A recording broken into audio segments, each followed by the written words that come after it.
Hello everybody, today we're going to be breaking down Fredoxie, Pablo, and Chino's dominant EU FNCS win. And of course, we have to kick things off by reviewing their 21 kill victory royale, one of the biggest kill wins in the history of EU Grand Finals. And of course, they're going to start this game off by keying probably one of the best teams in the world, Vino's trio. So, firstly, before this fight even starts, before they even launch pad onto them, they make sure they have dashes on both Fredoxie and Chino.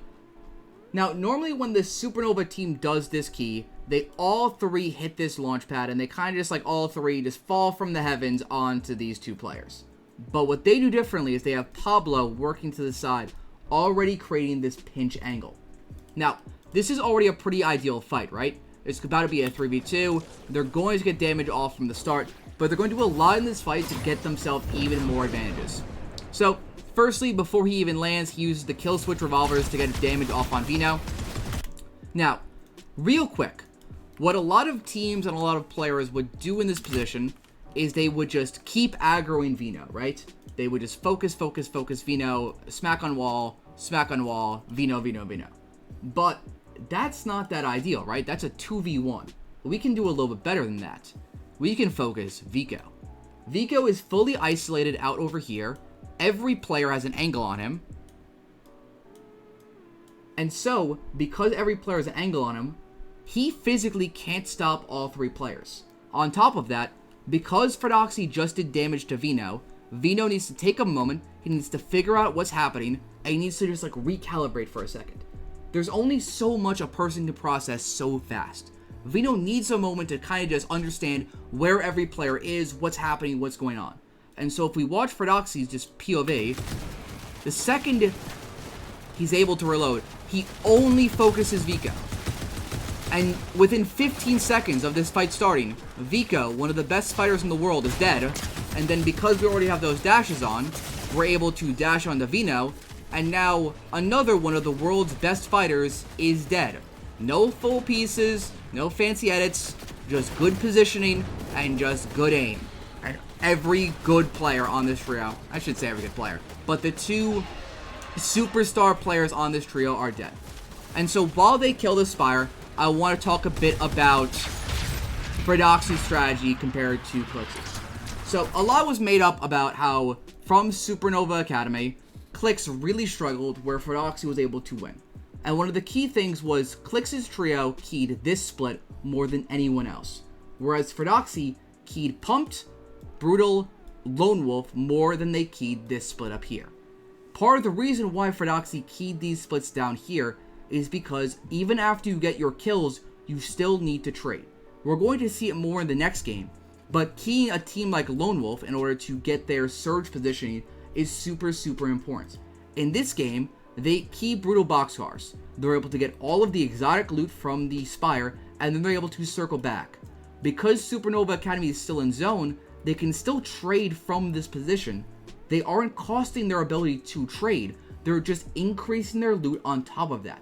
But because Clix so often keyed back here on South Zone pulls, zones worse than this one, after they wipe this team, they have no one to trade with after. They're not setting themselves up well after they take the fight. So this team ends up circling back. They do all their like low recovery steps.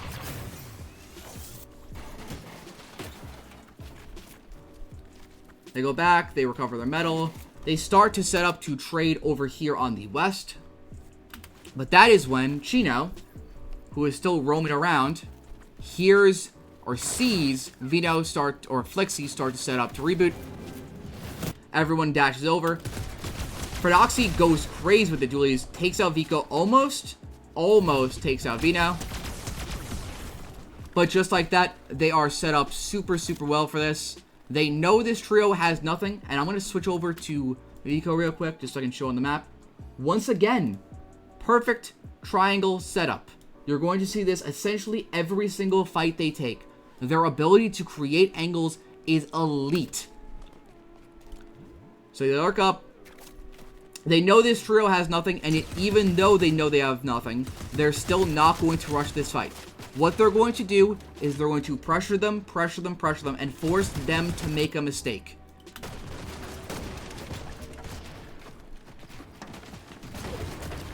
Flexie tries to run at him, and Flexie, being the only person on this trio that has anything, tries to make a play, and it does not work. But this is what I mean. Even one of the best teams in the world, the team that got second on EU, still feels the pressure when you apply perfect pressure, where they feel the need that they need to make a play. And when they make the mistake, you capitalize. And so just like that, they have 5 kills, or about to have 5 kills. He's going to find Vico momentarily.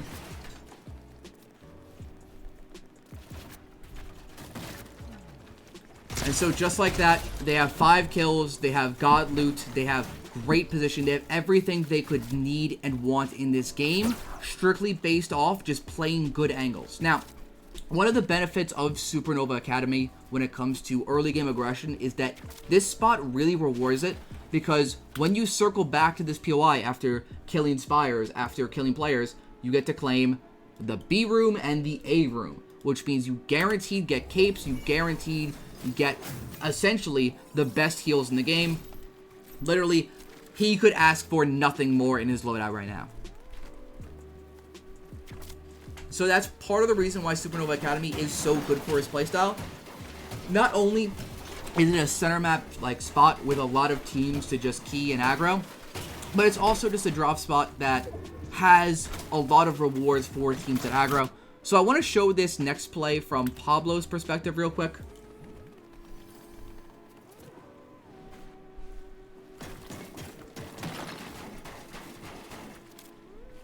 So they see Panzer out here, and Pablo starts shooting at him, and he keeps shooting at him.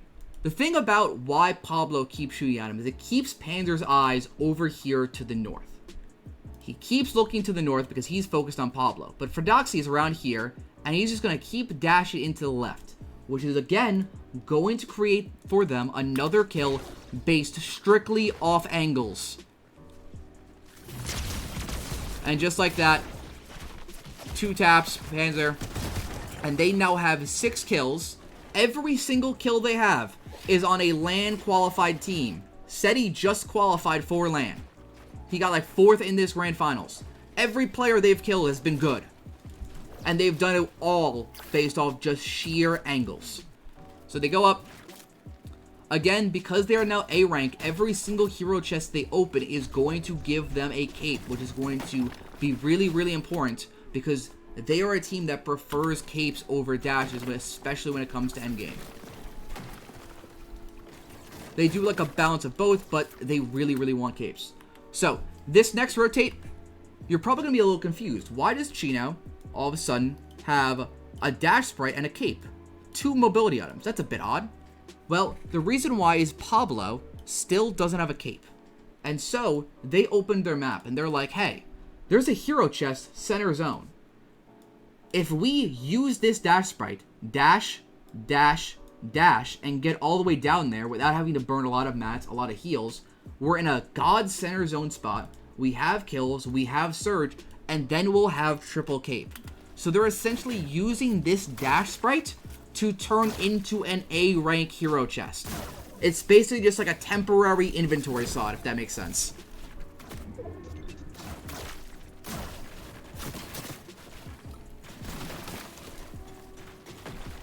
And then we dash one final time. Now we're able to get this cape, and now every last one of us is going to be able to hold a cape. Now, they still like to hold dashes, especially in endgame. So they still are going to have Pablo hold 2 forms of mobility, but now every single player on like the trio has a cape. From here, they're just going to build up a ridiculous surge base and just play their edge, or just play their position, really. I'm going to skip forward a little bit because nothing really happens here. They kind of just sit here and then pull a zone. Really kind of boring, if I'm being honest with you. And if there's one thing PeanutBrainTS is, TS knows, it's honest. So they pull zone. So they keep investing the extra metal they have. They elevate up so they have better angles in order to kill players, as well as if you are just high elevation, teams aren't really going to key you for surge. They're not going to, like, that's not where the people that, like, need surge, the people that, like, panic are going to be. So it serves 2 purposes. 1, it increases the chance that they get kills, and 2, it increases the safety to ensure that they don't die in a dumb way.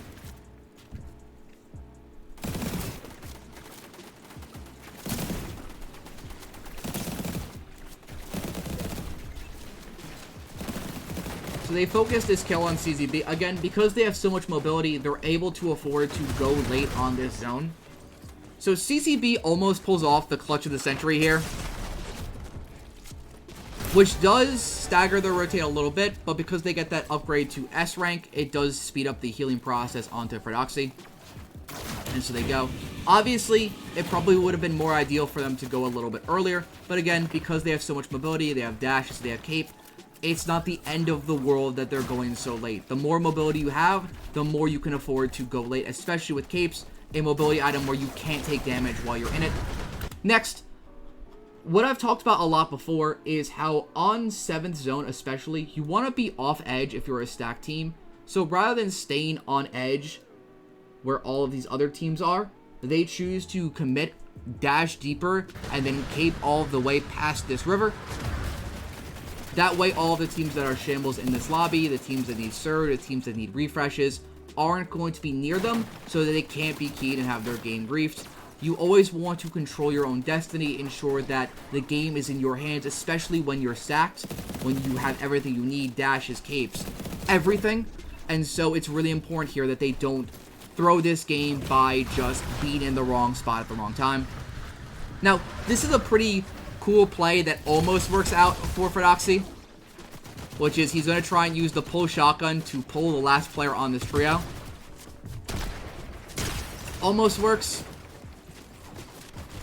But again, this is aggression they're able to get away with because they have dashes as well as capes. So they're able to dash and then just cape, and they're able to get super, super deep here into positions they probably wouldn't have if they didn't have so much mobility. And again, them looking for that play and staggering themselves a little doesn't really matter because they have so much mobility to the point where even if they're staggered a little, it's fine. They still get into a good position. They build up a little more so they're not on this super, super awkward layer.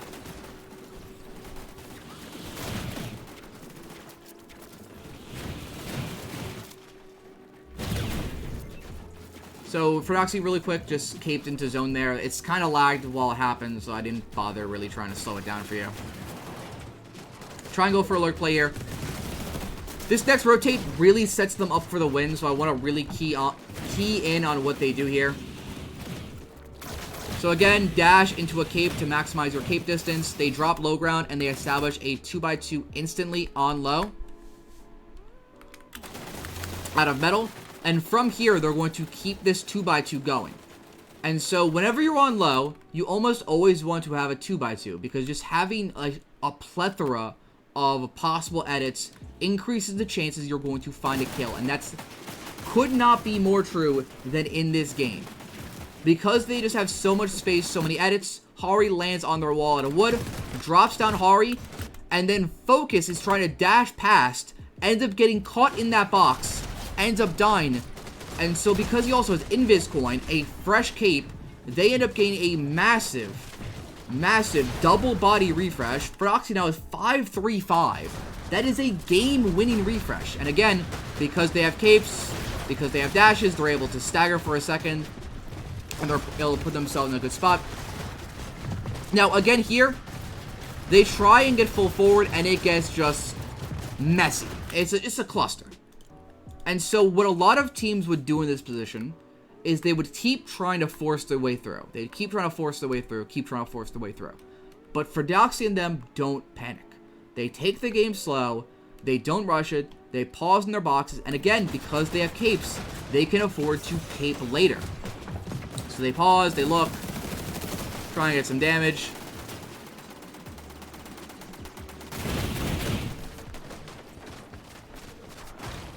And they're able to reset and get frontside, and now they're in just a way better position in general. That is mainly because they chose not to panic there and just took things slow.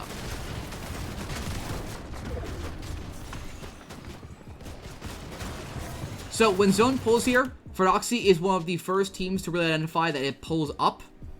So being on low ground, being anywhere but up is probably the worst case scenario. So Fredoxie is literally the first team to really tank and establish a pre-tarp up. Literally, everyone in this lobby is just either on low or backside. They are the only team that even has a semblance of a tarp. Everyone in this lobby is shambles. So they're able to look back. Just infinite free kills back here because literally, and I mean literally, no one has anything. Just kill after kill after kill after kill because they're the only team that has a pre-tarp up. Another kill. So now, this is where a bit of a mistake happens here. Fredoxie accidentally uses his cape, which is pretty bad in this situation because they wanted to, like, use their cape to get up, right? It's a mountain pull. You can't full tarp everything. If they're able to cape up here, they're chilling. And so because they no longer can cape, they have to play like a team that doesn't have capes. So, they play off Fredoxie, and they just play off his piece.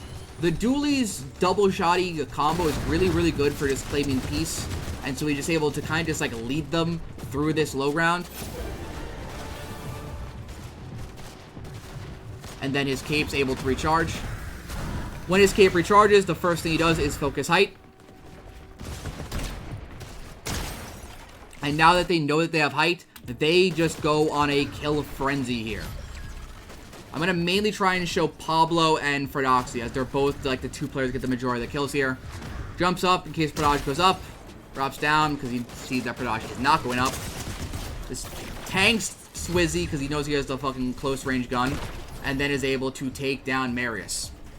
And just like that, they have a 21 kill victory royale. It was an absolute dominant display of Fortnite, especially if you consider the fact that almost all of those kills, especially in the early game, came on LAN qualified players. So next we're going to go into a very different game, and a game that I think is really important to show just how they can succeed no matter what. And that is going to be their second place with 6 kills. And the reason why I want to highlight this game is because they do it without any mobility, which really shows just how you play the game with mobility, whereas how you play the game without mobility, because it's two very different play styles. And I think it's important to highlight both if you want a true understanding of how this team was able to win this tournament. So let's go back over to Fredoxie.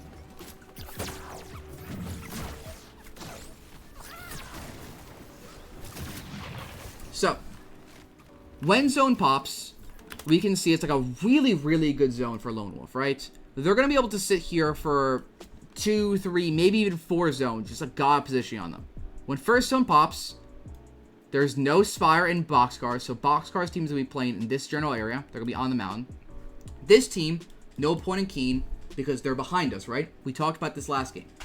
We want to key and then find ourselves in good positions. Places where we can trade surge or places where we can get lots of loot. And then pump powered is really, really edged, so there's not really a point in keying them either. So they instantly identify that the team we want to key is Lone Wolf. And what really sets apart Fredoxie's trio is they have just so many different ideas and plans and design kills. Design kills is this idea that in a Fortnite early game, you can kind of script aggression, right? So we've already full looted. We have like a decent amount of mats on all of us. And so because we are just like ready to go aggro, ready to go fight, we can go design a kill. We know how this team plays. We know how Lone Wolf plays. So we can come up with clever ways of lurking up on them or just closing the distance. So in this case, we throw down Dash Blob, get all our dashes on, and then we tack sprint jump into this launch pad, do it perfect timing as SETI is padding away, land below, and chop out the base. Panzer has literally no idea what's happening. He's trying to look down, he's trying to figure out what's happening, realizes he ain't chopped, drops in the water, and so now Panzer is forced to take a 1v3 against one of the best trios in the world with his teammates just miles away. And I have to give Panzer his praise. He puts up a fight. He lives for about as long as any player possibly could live in this situation. He really puts up, like, he really tries his best. Like, honestly, like, there's nothing else to say. Like, there's only so much you can do in this position. But eventually, teammates able to crack him. Fredoxie just jumps in. Panzer not able to do much. But the key thing here, ignore the team trying to lurk up on them. They don't do anything. The key thing here is because they're able to take the Lone Wolf position, and because SETI and Yapko for the past 5 minutes have been doing nothing but stacking mats, stacking heals, they're able to just take over this base and take over the trading. The kill leads to them having a superior position. They're still in zone here. They're still in this super strong god spot to trade their surge. Their ability to get surge is not being sacrificed because they're going and because they are aggressing early. Like, this is essentially what a team that's trading surge would have up here. This is the exact same setup. And so I think that at a core level, the way Clix, Iamzo, and Higgs went about Keen in that grand finals was a bit of a misunderstanding behind the core principle of this strategy.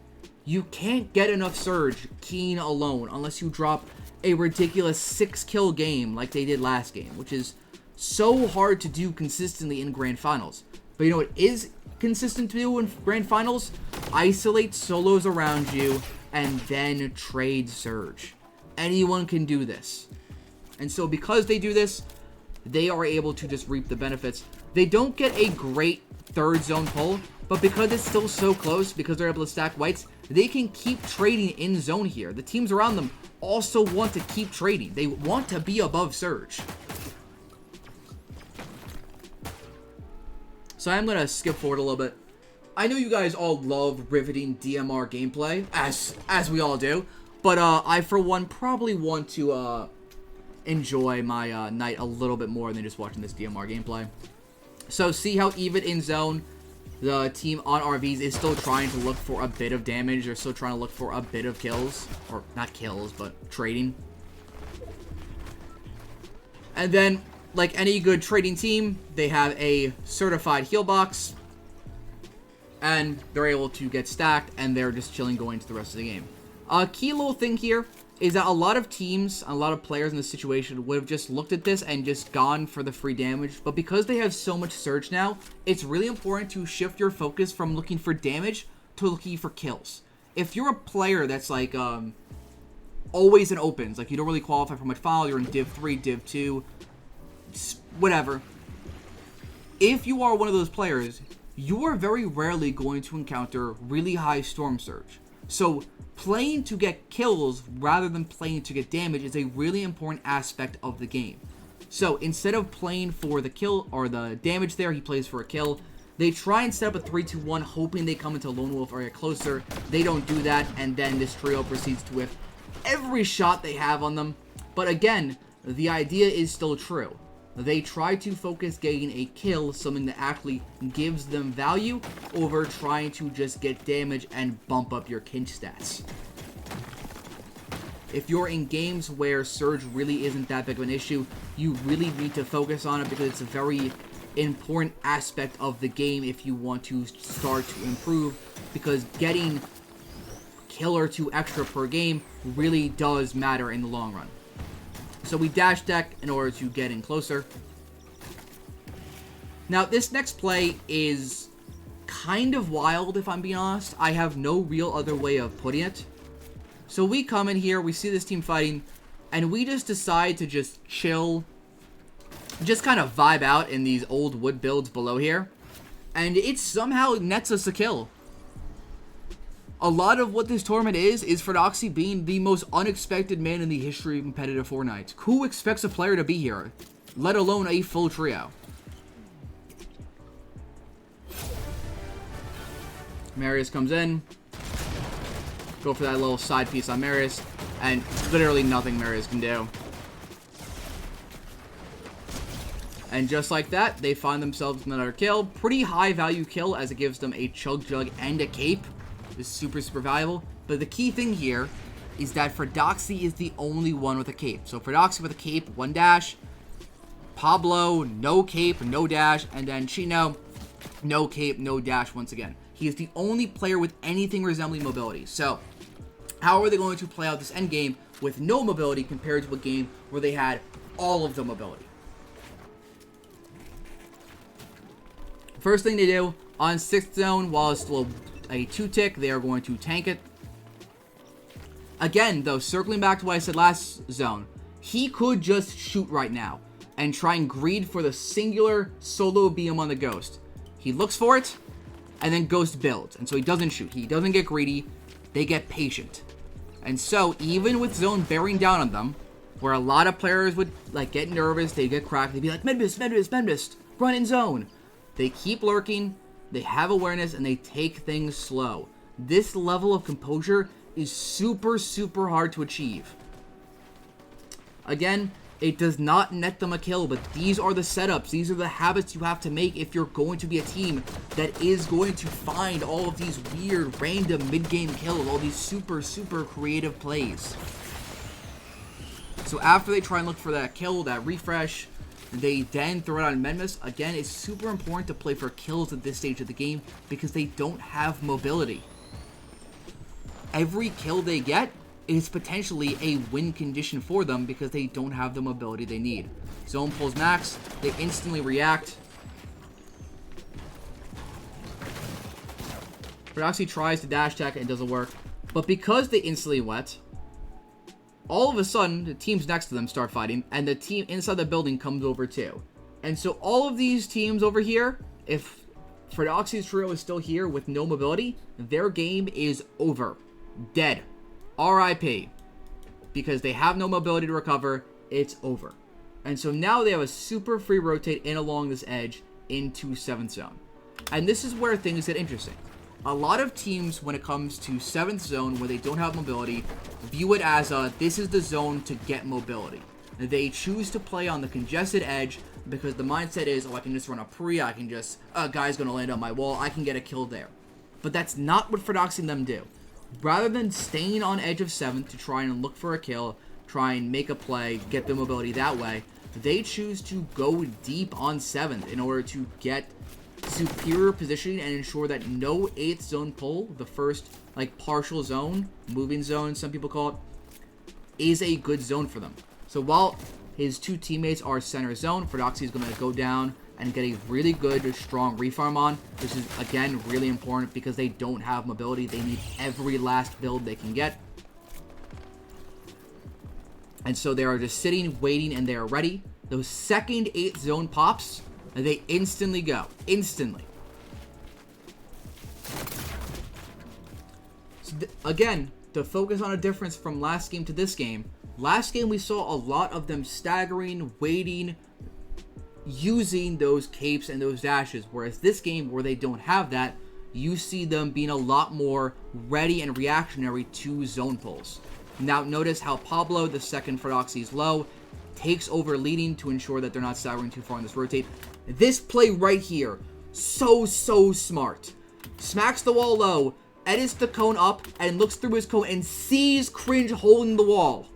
So many players would have just fell for the trap Cringe just set up and got on their wall, pre-edited, and died there. But absolute godly awareness out of, like, Pablo there. Godly awareness. Like, ridiculous, like, game-winning awareness.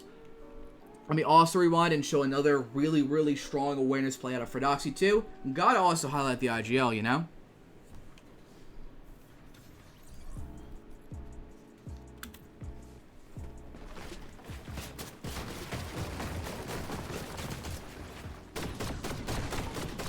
So we start spraying the floors to, like, make sure a kid's not lurking back tarp.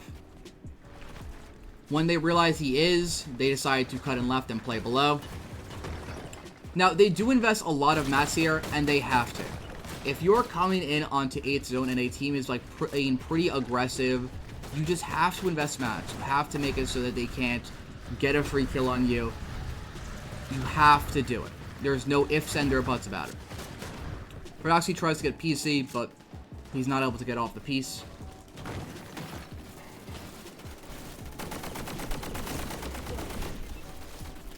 So, when this zone pulls, Fredoxie leads, but while he's leading, he still lets his fraggers stay back. So I'm going to, like, draw, like, a little dot where Fredoxie is about now. So he's about here-ish.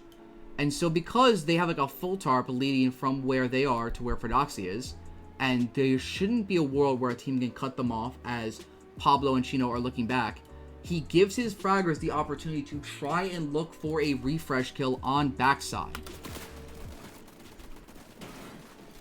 He gives them the opportunity to try and leverage their side of zone for a kill. They aren't able to get it. Now, this next play is a bit wild that it actually works, especially as well as it does, but sometimes it's better to be lucky than to be good. So we smack into this back tarp here.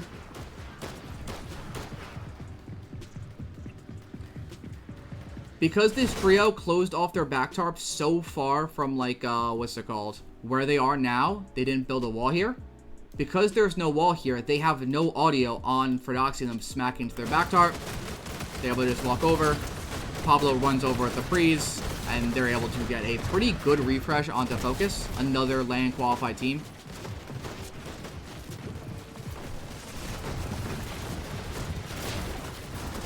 Now, again, what we saw in the last game was a lot of the time when the zone transitions happened, they weren't perfectly ready for it, right? There was a lot of staggering, there was a lot of, like, just slowness. They weren't perfectly on time when it came to reacting.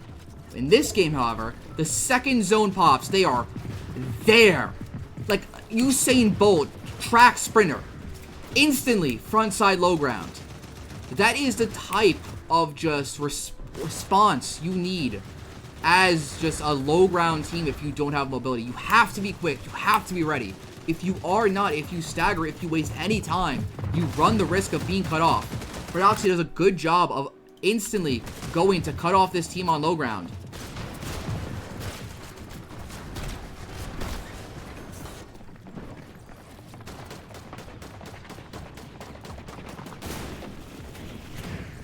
But again, transitions are so important, especially when you don't have good mobility. It's so, so important. Already have that little pre-edit on low ground.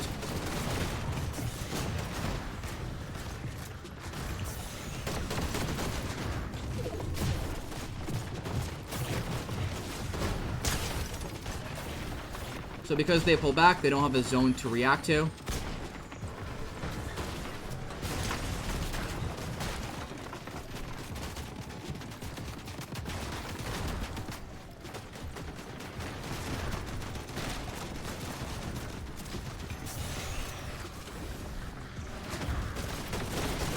So this is like a commitment play.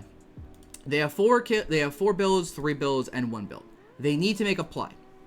They can try and delay it and make another box or two, but what they choose to do is they choose to run this pre, even though it's not the most ideal spot, and they commit fully towards this play.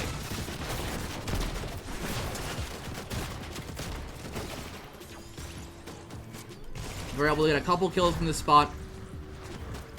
Fredoxie then starts to play Chug Jug. Cape's super important in heal-offs in order to ensure that you maximize your amount of time in zone.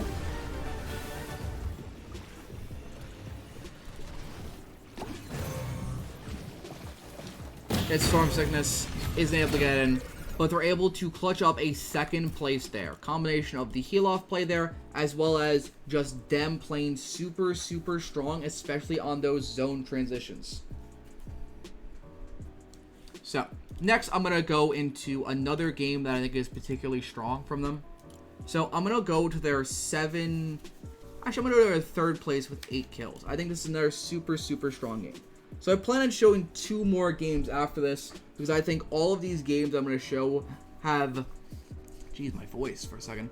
All of these games have a lot of valuable lessons to be shown from them. It's like a half hiccup, like half burp from me. Jeez. I think that's a sign I need a little bit more water. I've been yapping a little too much. So the key thing about this game is that they instantly see in the feed that Vino, Vico, and Flixie go down. And so because they go down, they already have a pretty good idea of what happened. Whenever a fight at Boxcars goes down in the modern meta, it goes down in the mountains and then they rotate down into the POI. And so because of that, if you're a team that lands Supernova Academy and you're watching the feed and you see Vino just died, you know the team is going to walk into Brutal Boxcars. You're able to go down and you just set up the key you've been doing time and time again.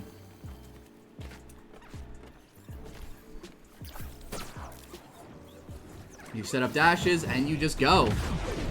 And so by the time they get there, Ping, Walks, and Malabuka are also getting there, but they're getting there with far worse loot. Literally nothing on half these players. They see Walks. Walks does not see them. Again, let me go rewind that and just show that from Fredoxie's POV. Because again, we do everything we can to try and set up angles. Every single thing they can possibly do to set up the best angles possible. So, we take the super jump. We land close to Walks. We dash past him. And we start shooting him. Instantly, we have another God tier pinch. Pablo on one side, Fredoxie on one side. Can Walks block off both these angles at one time? No. And so because of that, it is pretty obvious that he is going to die pretty instantly.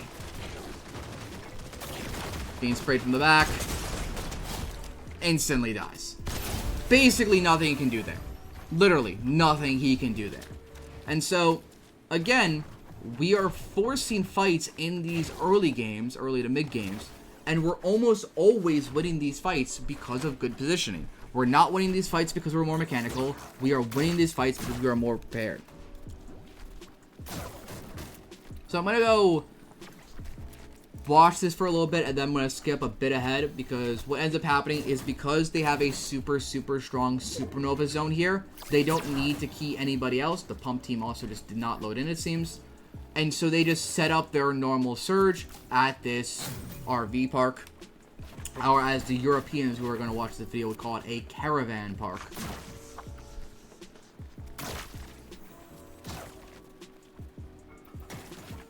Now, once they set up here, I'm going to just occasionally skip forward like a couple times. Just to give you like a little check-in, because not much happens if I'm being honest. So they trade from RVs, then move to Supernova, and then start trading again. Chino is basically just in the POI permanently, just running around, just farming. It's, in all honesty, pretty boring gameplay from both the people looking for damage and both Chino inside the POI farming. Once again, we have now fully moved from this edge spot to a more central spot where we can make a metal base. Now I'm going to do one final skip, and from here I'm going to just watch out the end game.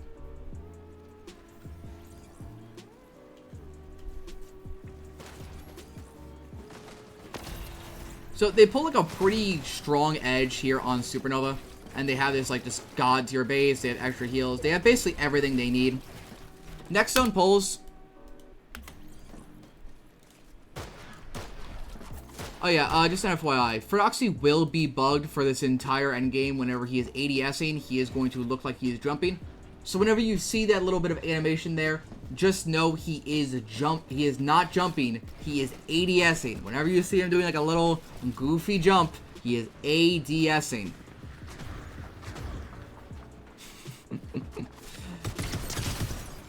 Sometimes he is actually jumping. So because they're on edge and they have just a ridiculous amount of extra metal from all the time Chino has been farming on this side, Fredoxie is going to go up with all those extra mats, and he is going to just build a base on this edge. The rest of his teammates are going to stay on the elevation above him. The reason why they're going to stay on this elevation above him is to ensure that they anchor this side. If all three of them were to drop to this position here, a team could very easily flank behind, ramp up, and then be above them. But because his two teammates are staying on this anchor point, the highest point here, they ensure no team wrapping in behind them can possibly get above them. Now, I do warn you guys, things are about to get very chaotic because of a team that needs Surge, but I will try my best to talk you through what ends up happening. Similarly to how Truex just comes in late there, if there was no team on top there, things could get super sketch.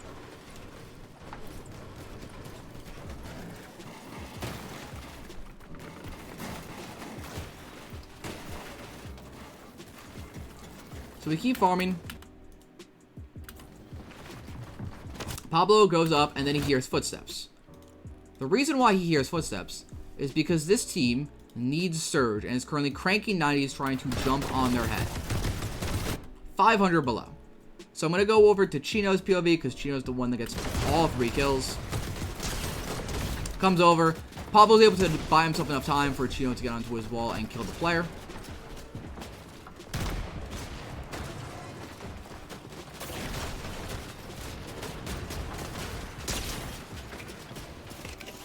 and they all die.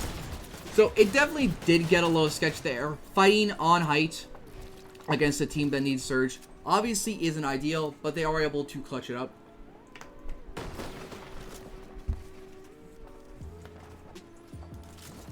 From that, they have essentially a cap mat refresh. 1400, 1300, and then Fredoxie is the most poor one, but still, his teammates both having cap metal ensures that they're going to be able to drop some to him later.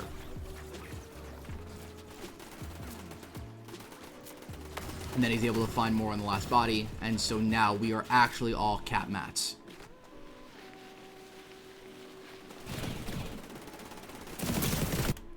So while they are there and trying to play onto this like Surge base, Queasy and them end up caping up.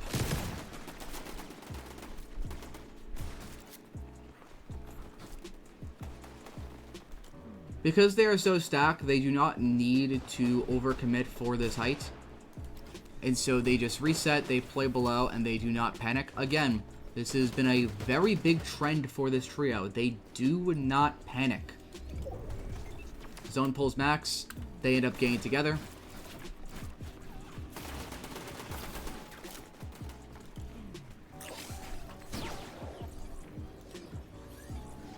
So going to the end game, there are going to hold double dash sprites.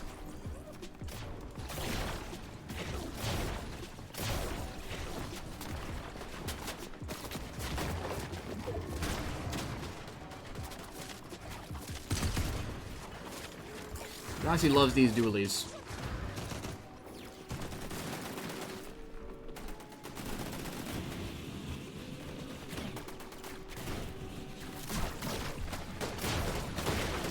Again, similar to what we've seen before, whenever they're on these super congested zones, they try and get deep away from players to minimize the chances that they are ran at by a team that is desperate, just in order to maximize their safety. Really good awareness in order to make sure they don't get killed there by a triple spray or a free edit. Because they're not on the best spot, we really aren't looking for much. We're not editing our walls. We're not trying to spray when we're not in a position to spray. Instead, what we do is we just sit and we chill and we relax. Then when an opportunity actually arises, Pixie and them get really, really suffocated. We then can look for a little bit of a box fight, a little bit of pressuring walls. But they're not just spraying things randomly.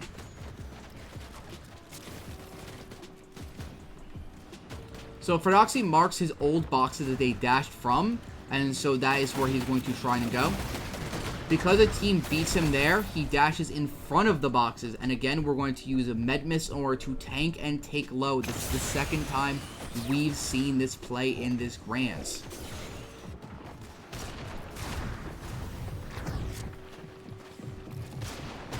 This is a play you love to see from players, and players just like love to do, which is cutting audio whenever they're about to make a play. So the reason why you do that is you just increase the chances that they are caught off guard by it. So many players are really becoming aware of visualized audio. So if you're a team that is cutting audio, players that are over reliant on that visualized audio in order to have awareness aren't going to have really any clue that you are lurking on their walls. Or in this case, looking for a drop down.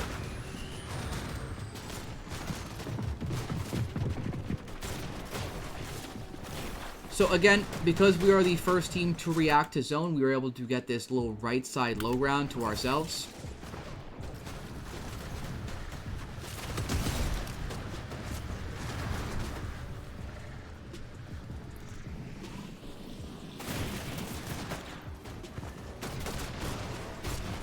So things almost get pretty sketched there, but because we take things slow, and again, whenever someone is getting cut off, whenever someone can lead, something very important on this trio is that other players can step up.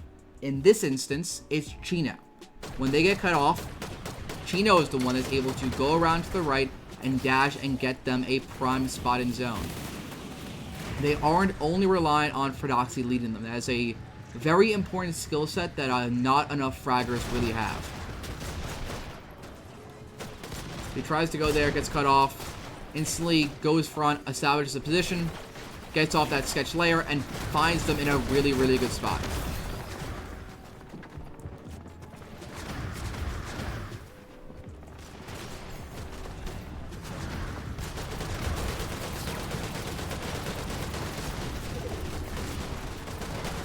Again, we're not just editing our walls for no reason. When we hear his constant triple sprays, we're just like looking around, we're being aware. Solo lands in front of us, so we spray him, force him to go, and then leech his tarp. Now this has got to be just a super just strong play from Fredoxie, so I'm going to focus on him.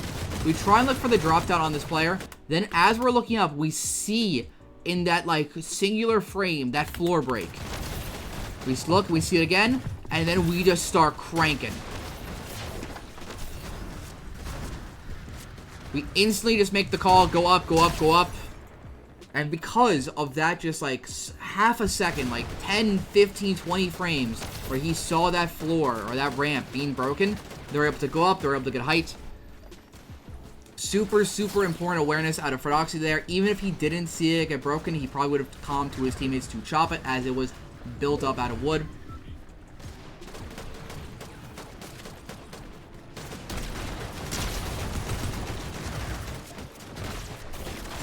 Now, I'm going to keep my eye on Fredoxie because what he does here is honestly just crazy.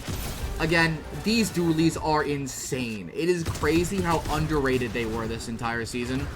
But even though he doesn't end up winning this game, these are still some absolutely incredible plays by Fredoxie. Like, truly, his composure as a player that's made 6 grand finals is otherworldly. This man has actual ice running through his veins.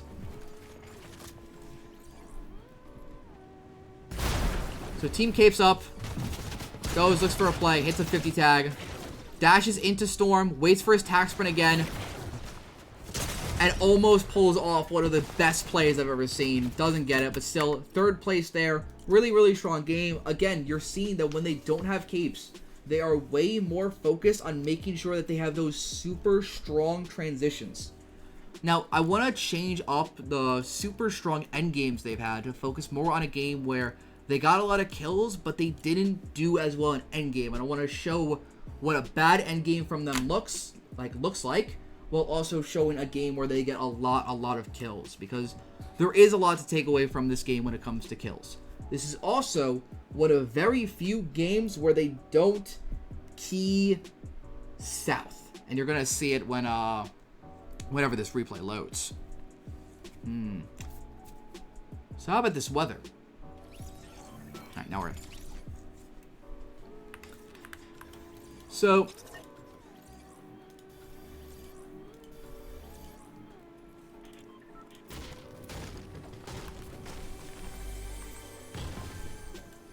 because they've keyed Lone Wolf so much, they can't always be predictable. They can't always key Lone Wolf every single time. So this game, they go over and they key onto the team at the split back here.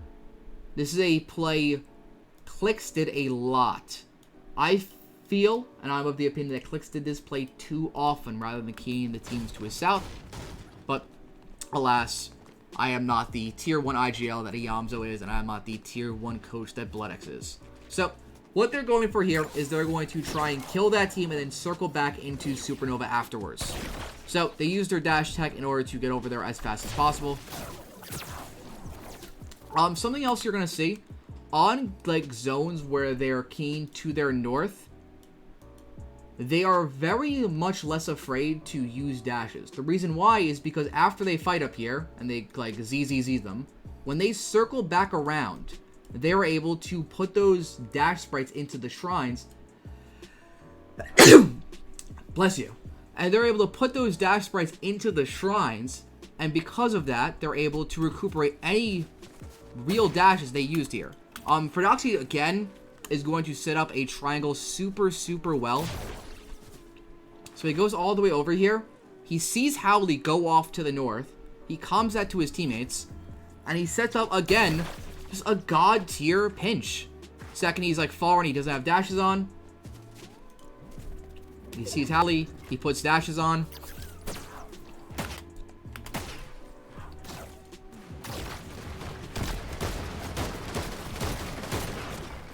And Howley's dead. again, there's nothing these players can do. Every single time they take a fight in a way where there really isn't anything they can do. They are being suffocated from all angles. Now, I've showed the good, and I think it's time I showed the bad of nonchalant dreadhead Fredoxie, because what we are about to see can only be described as a man trying too hard to be nonchalant.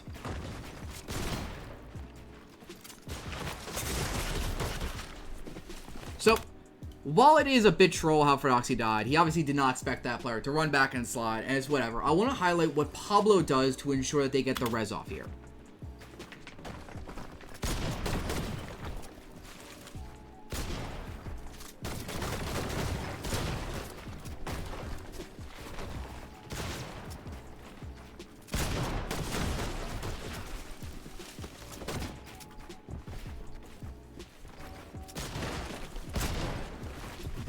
Runs back and he gets that wall. So what a lot of players would have done is they would have instantly ran back and they would have just sat on Fredoxie and just played defense from this box. But because he counter-aggressed for that like brief like 1 second, like 2, he's able to hold this player off for like more than that, for like double that.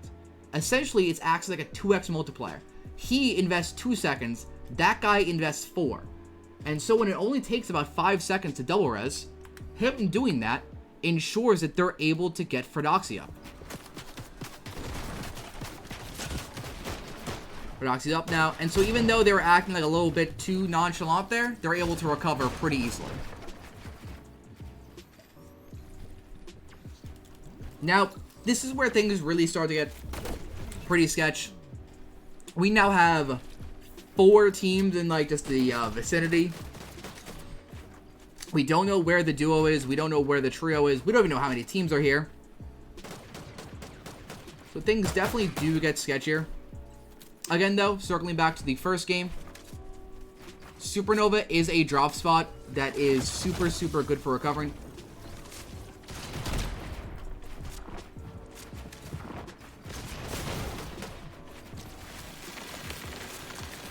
This team tries to jump on Fredoxie. Again, this is just a fight that gets like, just super, super chaotic. So I'm going to keep my eye on Pablo because he's the one that gets the next kill.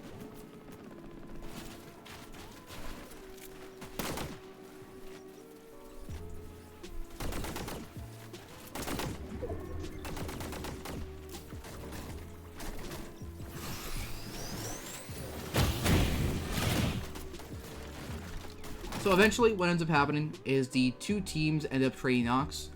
Once they trade knocks, they can actually start to settle into what they do so well, which is Fredoxie and them are just so good at pinching. So they see the third on the team they keyed dies. One of them calm that they see a knocked body. Pablo gets in from the back, is able to hit that player white, and is able to knock his other player. Because Pablo just got so much damage there, jumping in on the back while his 2 teammates are on the other side, they're able to essentially guaranteed win this fight. This player is running around on 10 HP whites. It is already over for him. And so again, every single time they end the fight quickly, it is almost entirely based off aim and pinching.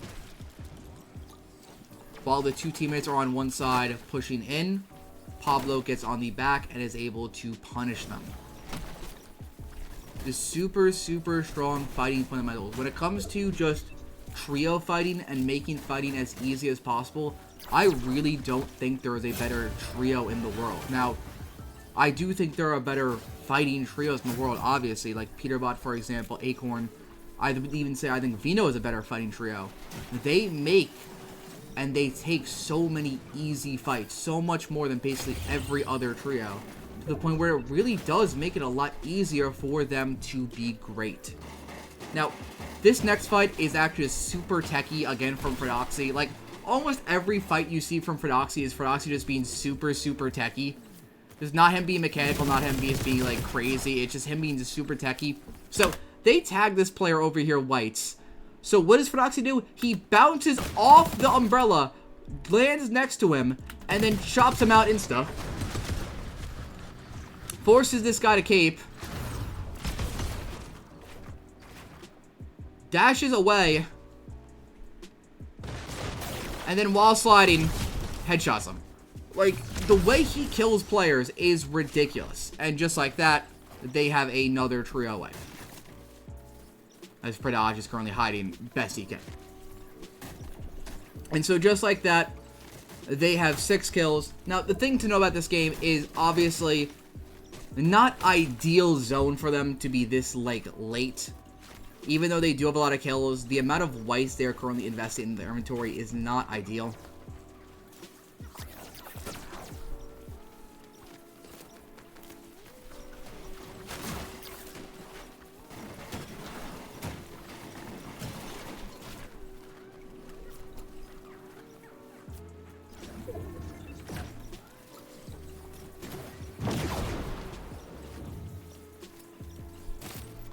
Again, though, because they reach such a high hero rank so early, they get so many kills, it does benefit them later on in the game. This was a meta that really strongly rewarded teams that were aggressive, whether it be in opens or finals, that were prioritizing these mid-map objectives, whether it be shrines, spires, whatever. And so I think if they keep this mechanic in the game next season, you should all really try and optimize your first 2 to 3 zones to get as much as you can out of them. Even if you're a little shambles coming out of it, if you can, like, be a high hero rank if it's in the game next season or some similar mechanic, you can really find yourself being heavily rewarded for taking a lot of early game risks and aggression with a lot of mobility. This season, for instance, really rewarded teams that took that early game regression with mobility. Having guaranteed capes out of all A+ ranked chests is massive.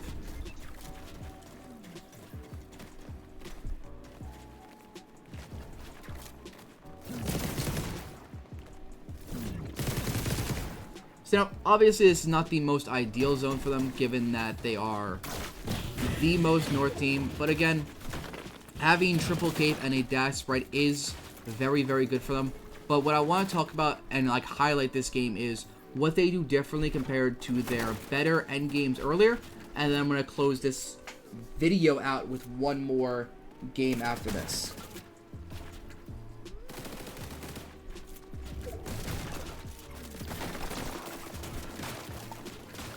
So something that they obviously don't find ideal is they're already burning through dashes a lot quicker than in a lot of the other games. A lot of the other games, they would have like a full dash sprite, 2 charges, a lot more than what they have this game. They already have 1 charge left, and they aren't even into moving zones left. So obviously, they're a bit poor when it comes to mobility, and they really like chaining dashes into capes. So them not having really any dashes at all when it's going to be moving zones obviously isn't ideal. So because they're coming in late and they're forced to, like, play on this congested side, or not forced, but it's a pretty rough zone to get in super deep because there isn't really anything for you to build off of. So they pause here because they don't want to waste their dashes because they only have so many, and they instantly start getting pressured. When I talked before about how when you're getting into 7th or getting to 8th, you really want to just maximize your distance away from teams, this is what I mean. Their ability to control their game is now out of their hands. They're not even in zone yet. They are 31 below. And so everything I talked about before has built up to this game. They keyed backwards into zone because they couldn't really key any team below them on that game. And so because of that, this is the one game where they're below because they couldn't trade after it. They have 6 kills. 6 kills. And yet they still don't have enough surge. They're coming into 7th, and they don't have their space. And they're struggling, and they're losing mats, and they're getting griefed. This is the game where they're not able to do all the other things they're able to do. This should have been a way better game than what it is. But because they weren't able to go and trade surge after, because they don't have as much mobility, because they're in a really shambles spot on 7th, they just find themselves being so much worse off than what they were in the other games. Now, they get another pretty bad 8th pull. They don't get a lucky pullback to where they could just maybe clutch up this game and just sit on height.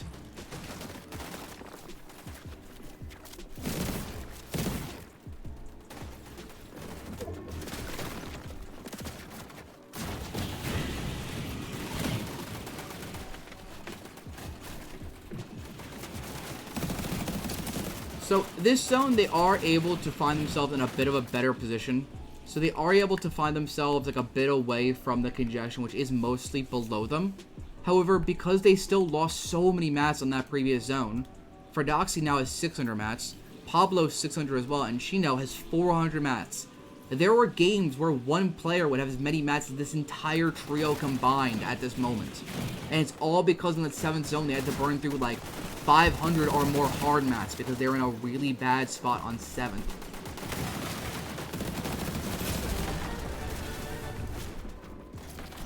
So now this game, again, the game is not in their hands anymore. I talk about it and I preach all the time how controlling your own destiny is the most important aspect of Fortnite, especially because most of the people that watch my videos are players that play opens. They are players that are trying to qualify for their first or their second or their third finals. They aren't consistent grand finals players. When you are in opens, controlling your own destiny so you can play the game out how you want is so, so important. And I really want to highlight this game, which should have been a great game because it ends up not being one. So at this point, because they have such bad mats, they're going to at some point have to try and force a refresh. They don't have the mats to just ride out the game and play it proper.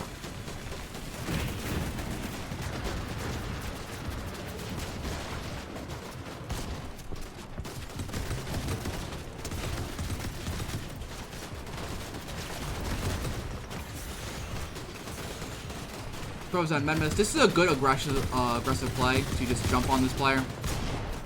Sadly, they're not able to get this kill in van yet, but they still are able to find themselves in a pretty good low ground position.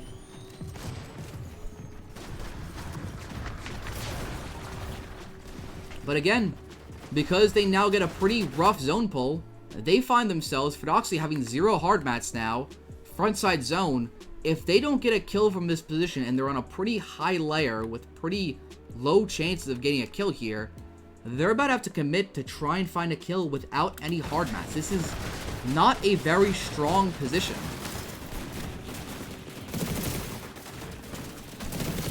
Again, Dooley is so strong. Be able to look up beam height there. And again, we're just bleeding mats. We're not able to find these kill opportunities. We're looking for them, but it's so hard to find kill opportunities in better, higher tier lobbies. And so because they still don't have a kill opportunity, they're going to be forced to just try and force a play.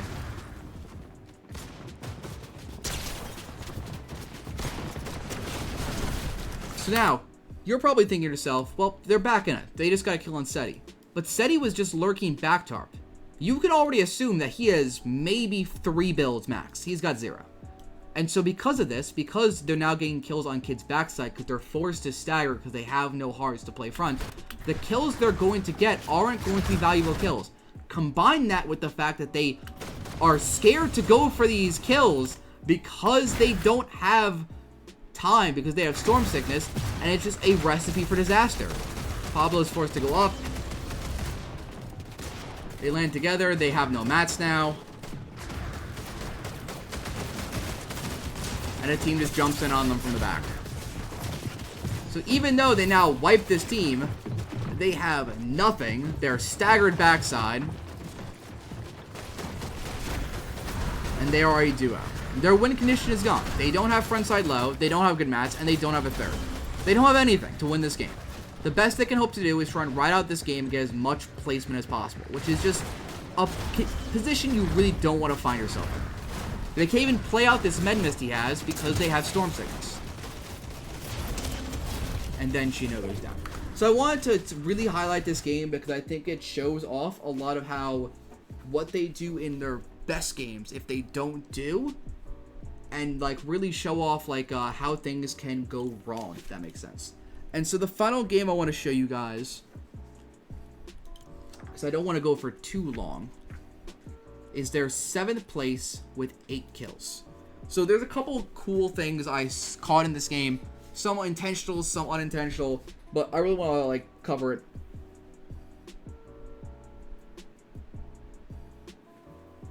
I think again this is a game that has like a lot of good fighting, and I think it's a game that highlights more duo clutching because the way Fredoxie died in this end game has a lot less to do with more complicated things like what I normally talk about, and more just an unfortunate mistake coming at the end of day 1. So this is the last game I will be covering, and I think this is still a pretty valuable game. So before I get to anything, we already basically know, you should probably already be able to guess which like team they're going to be keying here.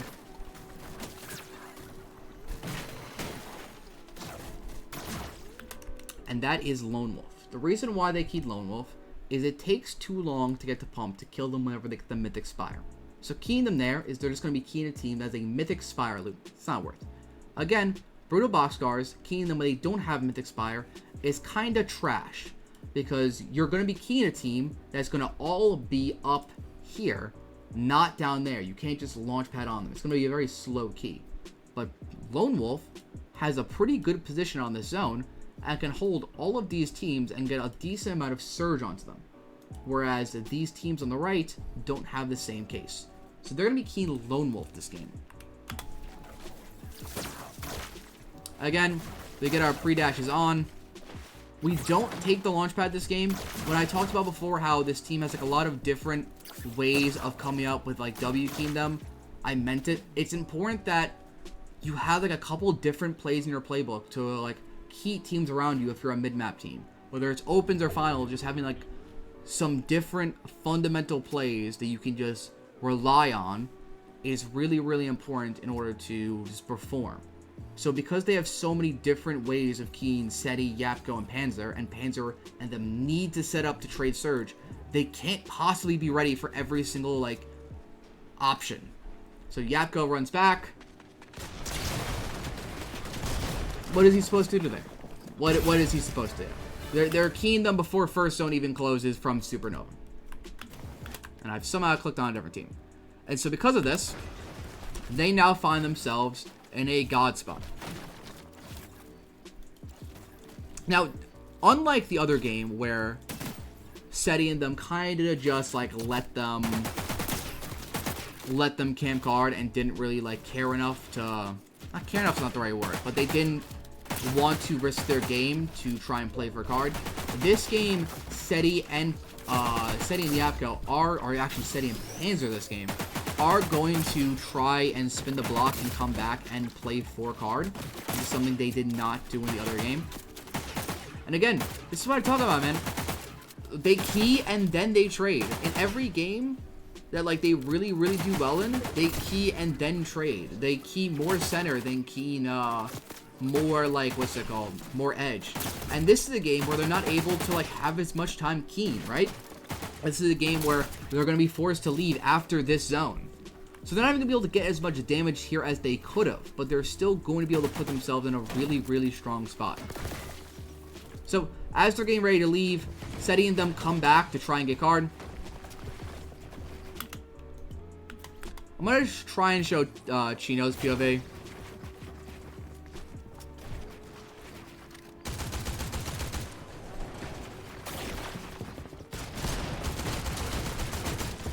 Again, what they always do, fighting in Fortnite is like a counterattack in like football or like a fast break in basketball. You just want to get the numbers advantage. A 2v3, already pretty great, right? 2v3 is amazing. You should win most of your 2v3s. But a 1v3, what is he supposed to do? What is he supposed to possibly do here?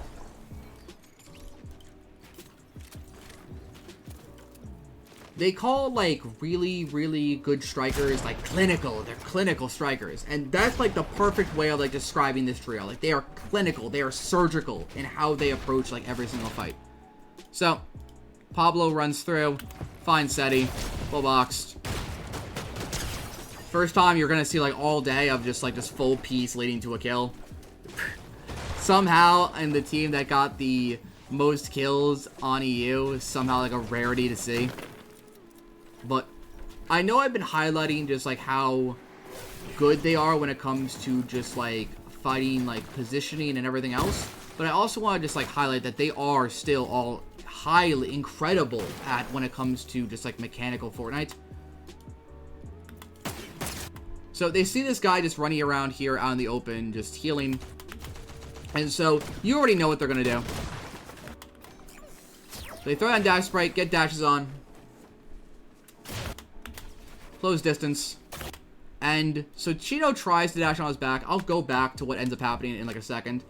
But they once again set up the just triangle, the Bermuda Triangle of Death. Pablo dashes to the right over here. Chino dashes on the far side.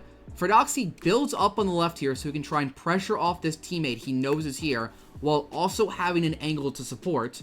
So he can look over, shoot this guy, create a 2v1, because this guy can't build and shoot at the same time. And then he can also look over and additionally occasionally provide that 1v3 support. What ends up happening, though, even though they have this perfect setup, is Chino, while going on this guy's back, ends up just falling in his box, gets the ramp, and so edit 1 ball. But again, every single fight, just clinical, surgical, just triangles, Bermuda triangles, just absolutely incredible.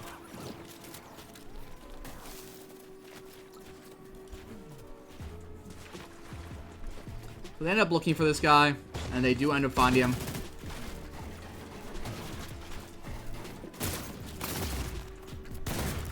So something cool as well. So because this team doesn't claim their shrines early, they claim their shrines late. Because they kind of like delay that shrine claim, when they end up claiming the shrines later, it can help like essentially control when their rank ups occur. So because they don't claim their shrines early, because they're going to key, right? They don't claim them early, they go to key and then they circle back. Because they claim those shrines late, they can essentially control that their rank up is going to occur while they're in zone, which essentially gives them an extra like 50 siphon whenever they want it, which is just something super cool. I don't know if that's like something that like they kind of like figured out over the course of the season and like they kind of developed, or it's just like a happy coincidence that like, hey, if we go like aggress and then come back and we claim the shrines late, we can just like use the siphon. I don't know. I'll never know. But I think it's just like something like really cool that ends up happening that helps enable them to play in zone longer without having to burn through their whites. So, like that to block off the teammate to ensure you're the one that gets the cape. I like when a trio has a little bit of fun, even when they have the most pressure possible mounting against them. I think it shows a coolness under pressure that's really important to teams performing.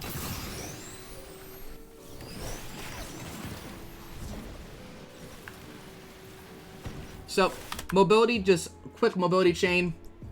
Launch pad, into walk up, into rift, into dash tech. This super clean rotates. Like, when next season drops, you should take the time to learn all the mobility tech that there is in the game. And again, because they reach such a high hero rank, they're able to get rewarded. They're able to get the mobility they need. Basically, every single game we've seen them get up to A rank just off the aggression they show in mid-game, which really does make the rest of the game easier because they're one of very few teams that has mobility every single game. It's a lot easier to be consistent if you every single game have a couple kills and capes. Now, this definitely isn't a game where they are as stacked as some of the others. While their mats are pretty good, they obviously don't have as good heals as they would have liked, but when it comes to Surge, oh my, 2,100 above is essentially the threshold. This is how much damage you need for the entire game. Game 1 of EU was 2,200 total damage. They are 2,100 above right now, and the Surge threshold at this like stage of the game is about like 1,000. They are so chilling for the rest of the game. This is astounding to be this much above this early in the game. Like, ridiculous. This is like truly, truly ridiculous.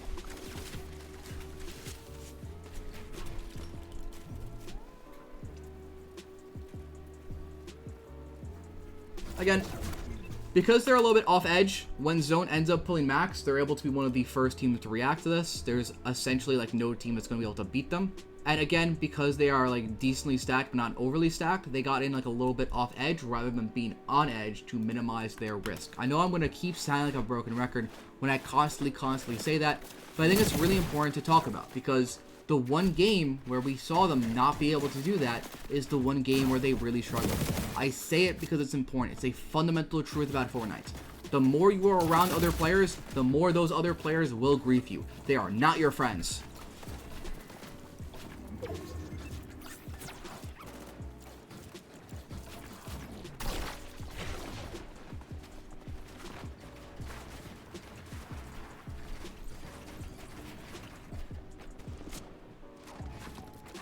So this game, they're not able to get in like overly deep. This is also a game where you don't want to get overly deep.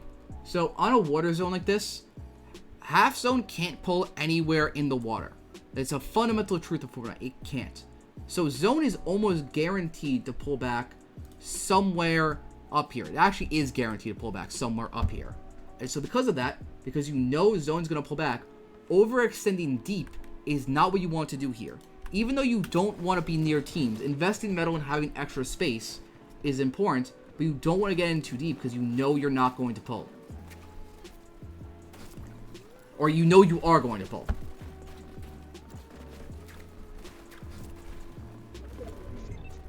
And just as I said, zone ends up pulling back.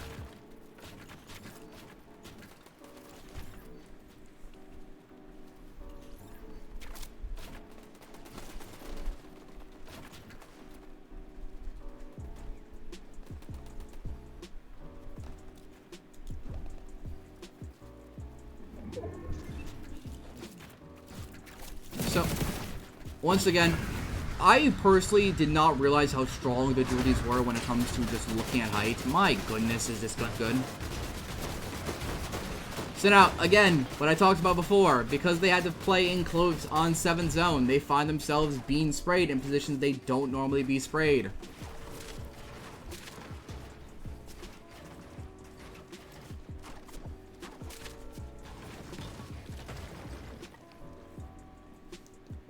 But they are able to recover. They're able to get like a bit deeper and more to the north than most teams. Most of the teams just got like pretty suffocated in like that one, I don't know what I'm going to call it, say neutral zone over here by the bunker.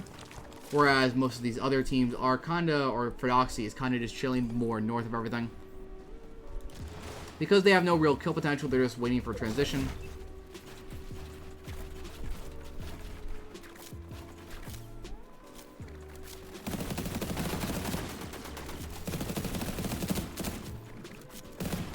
So they break these old builds in front of them because odds are one of the teams that's coming back north is going to own these builds.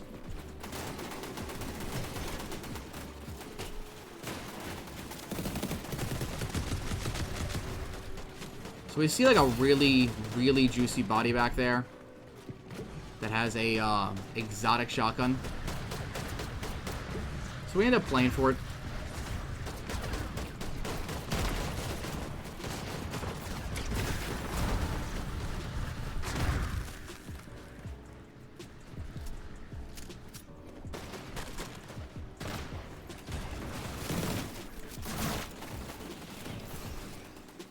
So again, we kind of just chill. We start like focusing the transition. See a body, go get the body, and then we're going to just look forward.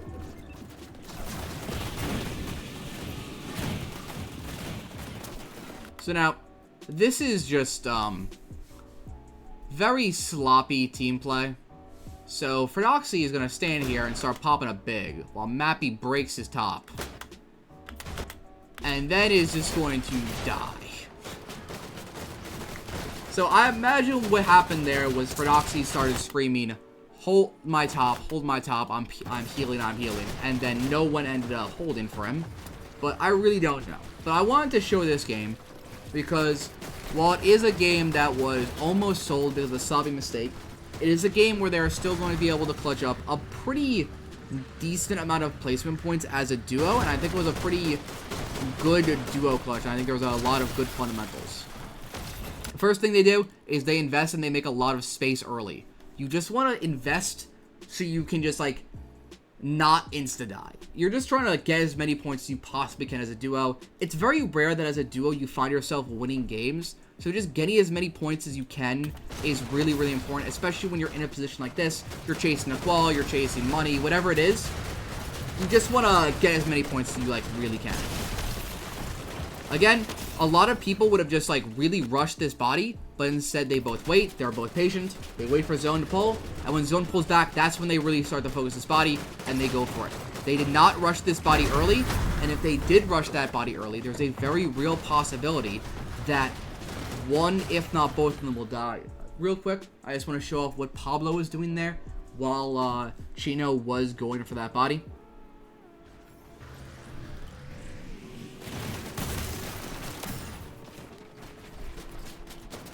So zone pulls back, and like Chino's like, I'm going for it. He starts getting sprayed, and instantly Pablo edits to try and look for a counter pump damage on them.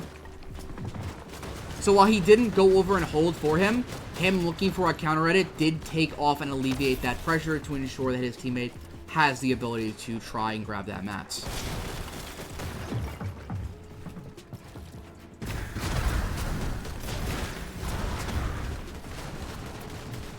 So when they land, they could have very easily tarped in from their side, but what they did is they essentially established like a very long tarp away to try and establish this like lane up here, rather than just like snaking in from this side to create a little bit of extra distance between them and this team that they know is a trio, as they just pumped in the back. This is especially important when you're duo clutching to ensure you have as much space as possible from other teams, especially full trios. It's very, very hard, and I'm going to keep saying this, to win the numbers game. 2 against 3 is very bad odds, so if you can play distance, it improves your chances a lot. Gets a kill onto Splick backside. Again, a lot of players would have panicked there. You accidentally press your cape, you panic, you freeze up, you press it again, all of a sudden now you're out of the mist form, and it's 20 seconds till its next recharge. That is about as bad as possible. But what they do is he doesn't panic, he breathes, and he waits, and he just goes, Chino edit, Chino edit, Chino edit. And so again, because they don't panic, they stay calm, he's able to edit, and then they're just able to go.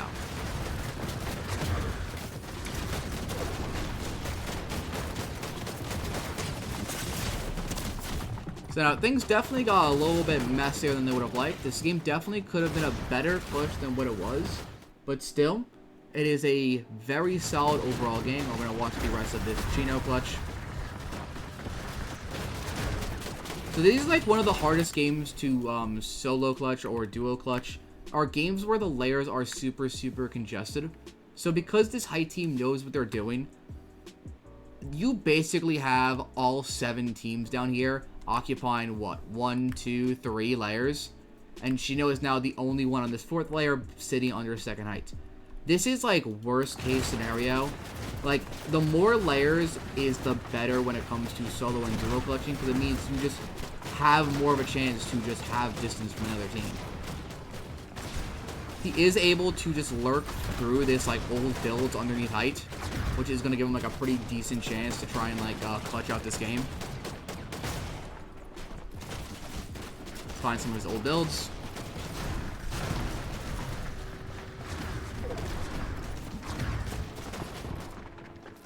Does not see B now. Almost hits the ridiculous flick pump.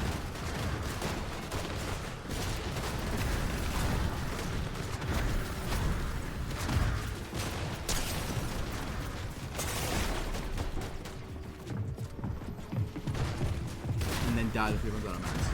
So, I hope this video taught you guys a lot. It's definitely one of my longer videos, but I really do think that everything I talked about in this video, the games I highlighted, really should give you guys some really good insight into what makes Fredoxie so great. For me personally, this GRANDS was really, really eye-opening as to what I need to do differently when it comes to preparing me and helping people around me, because so much of their execution came from this early game scripting and these design kills that they had. Every single game, different design kills, different aggression, just a super unique way of playing mid-map that we really haven't seen before. And it's a playstyle that they really truly mastered, and that is why they won EU GRANDS. I really hope you guys enjoyed the video. If you did, drop a comment, drop a like, please subscribe. I put like 3 hours of prep work into VODing all 12 of their games before I recorded this. I actually recorded 2 of the games at the start, 40 minutes of audio, and my mic wasn't on, and I wanted to freak out. I appreciate everyone that made it all the way through the video. Even if you didn't, I know you're not going to hear this, but I still appreciate you. Smile on my face right now, guys. I hope you guys all have a wonderful day, and yeah, I look forward to the next season.